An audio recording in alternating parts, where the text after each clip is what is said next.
want to welcome all of you to our new center, our second BJX Center. Let me please introduce someone who actually gave us this space, someone who davens with us, who comes to all the Rabbi Shiurim, and is an inspiration to me. Please welcome Mr. Philip Ort. I just want to tell you a short story. It's a love story.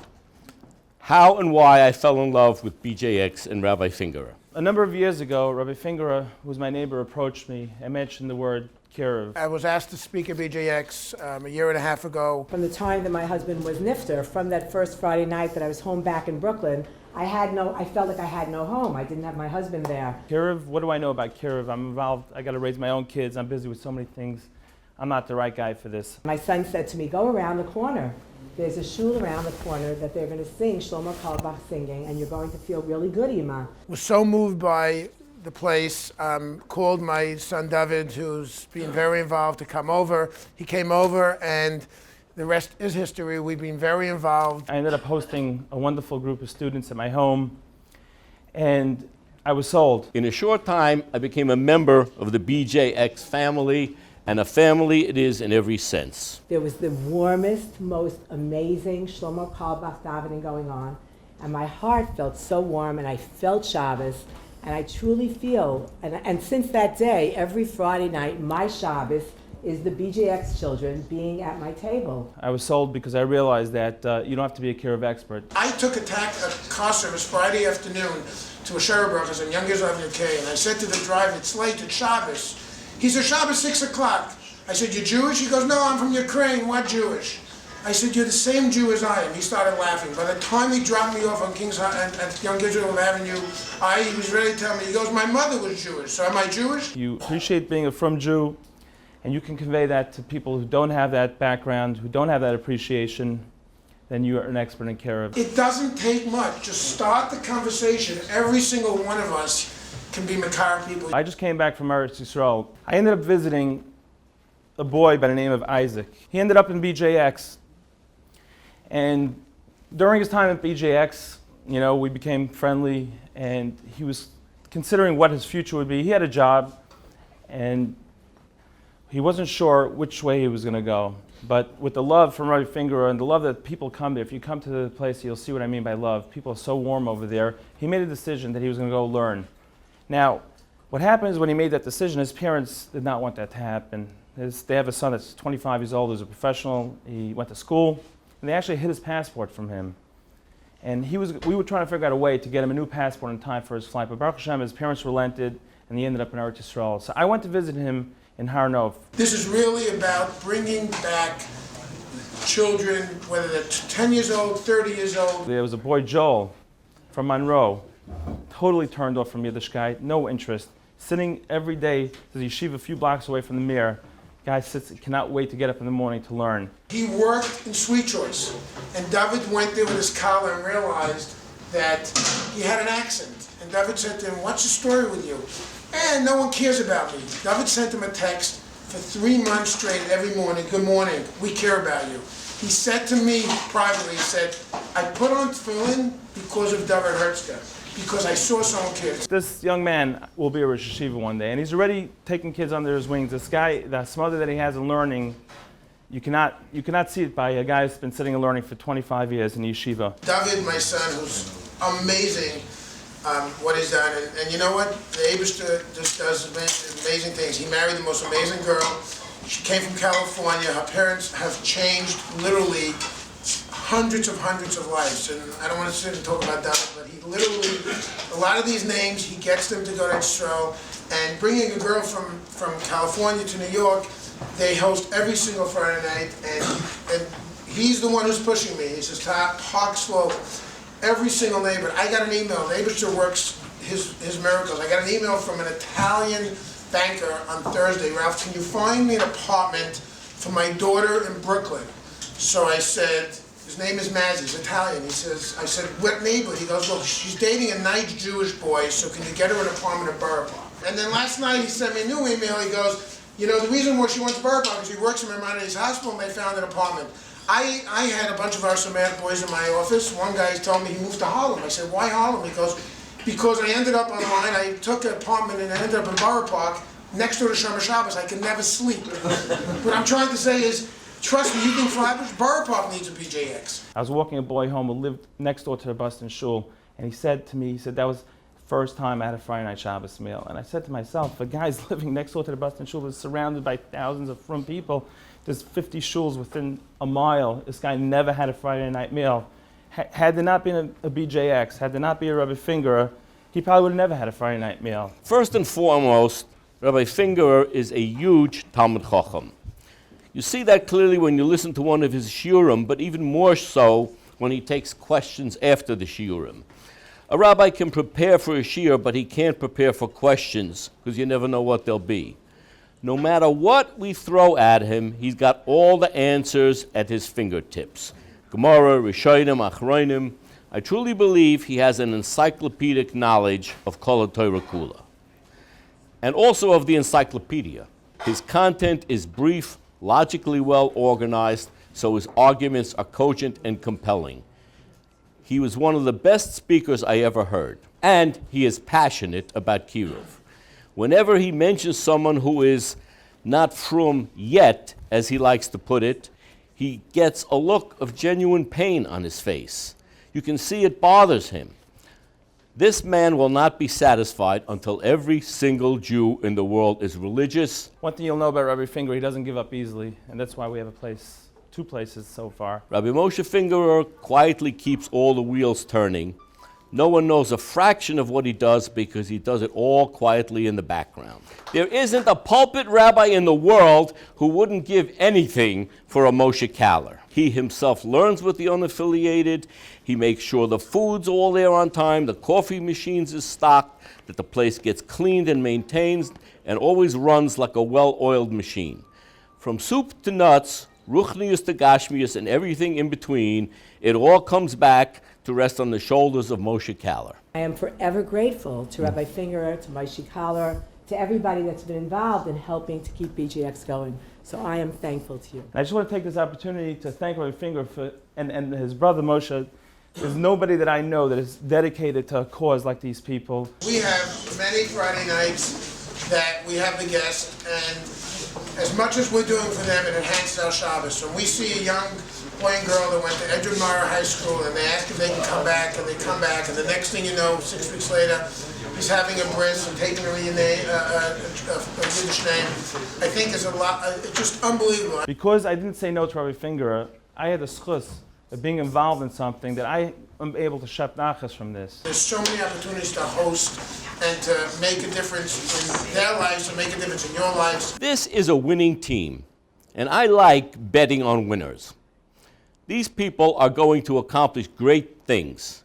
I truly believe that someday everybody in the frum world will have heard of BJX and Rabbi Fingerer. We ended up building the place on Avenue K. And if you've ever been there, you'll see that it's way too small for us, Baruch Hashem. We've outgrown it. I want to be a part of this.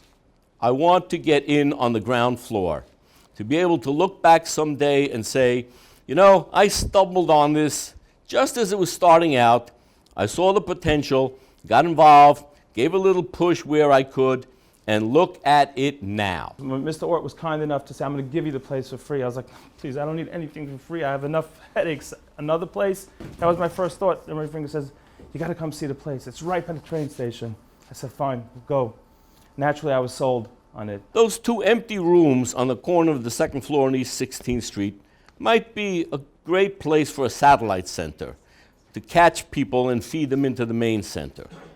Great location, right across from the train, high traffic, great visibility, big windows with terrific view. Wasn't sure if it was the right place, the right thing. We didn't know because we think that we have this demographic here, that demographic, are we targeting the same people? Mike called me and he said, I just went to this place on Avenue, on Kings Highway, and I sent David to see it. The Rebbeinu Shalom has a way of telling you when you did something good. What happened? Went to Brooklyn College, and we set up a table over there, and as Hashem would have it, it was a perfect day because they had a different fair, and we met the Jewish fraternity there, and we ended up getting 35 of the students to come for Shabbos. And they sent me the most beautiful text after Shabbos, how beautiful it was, and then they ended up coming to our center over there, and they said, and that place on Kings Highway and East 16th is the perfect location because all our students come from around there, and they use this train station. And I said, And I said to him, you have no idea what you just told me, that when we opened up this place, I had no idea who it was for. And I said, now I know who it's for. So, Mitzvah Hashem, in this place, that's what we're going to do. We're going to bring secular college kids. We're going to bring kids who have no interest in Yom Kippur, no interest in Shabbos. We're going to show them that it doesn't have to be done with a Aron Kodesh and Svarim. It has to do with people with Helgen and Shamas that are going to reach out to them and show them what it is to really live like a true Yid. A man sat at a metro station in Washington, D.C. and started to play the violin. It was a cold January morning. He played 6 Bach pieces for about 45 minutes. During that time, since it was rush hour, it was calculated that thousands of people went through the station, most of them on their way to work. The one who paid the most attention was a 3-year-old boy. His mother tagged him along, hurried, but the kid stopped to look at the violinist. Finally, the mother pushed hard, and the child continued to walk, turning his head all the time. This action was repeated by several other children. All the parents, without exception, forced them to move on. In the 45 minutes the musician played, only 6 people stopped and stayed for a while. About 20 gave him money but continued to walk their normal pace. He collected $32. When he finished playing and silence took over, no one noticed it, no one applauded, nor was there any recognition. No one knew this, but the violinist was Joshua Bell, one of the most famous musicians in the world. He played one of the most intricate pieces ever written with a violin worth $3.5 million. 2 days before his playing in the subway, Joshua Bell sold out a theater in Boston at seats an average of $100. This is a real story. Joshua Bell playing incognito in the metro station was organized by the Washington Post as part of a social experiment about perception. If we do not have a moment to stop and listen to one of the best musicians in the world playing their best music ever written, how many other things are we missing?